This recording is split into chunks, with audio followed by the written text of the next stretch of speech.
ও ঘি হয়ে গেল তোমার? হ্যাঁ, এবার ঠান্ডা করব, করে শিশিতে ঢেলে রাখবো। এটা ছাঁকবো, আচ্ছা, ছেঁকে ঢেলে দিলে ঠান্ডা করে ঢালবে তো নাকি? হ্যাঁ হ্যাঁ, নাহলে কাঁচটা ফেটে যাবে তো। একটু ঠান্ডা করে অল্প গরম গরম থাকবে, অল্প ঠান্ডা। অনেকটা হয়েছে। কতটা ঘি হয়েছে, হয়ে গেল। এই ফেনাটা মরে যাবে, আমি ঠান্ডা হলে টিসিতে ঢেলে দেবো। এটা কাটি ঘি, গন্ধ দেখ কি সুন্দর।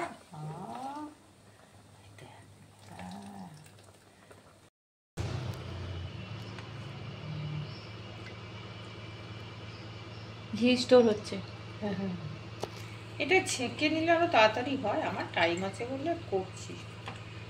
এটা সাদা কাপড়ে দিয়ে ছেঁকে নিলেও হয়, ছাঁকনিতে দিয়ে দিলেও হয়। এটা আস্তে আস্তে ছেঁকে নিই, টাইম আছে বলে আস্তে আস্তে করছি।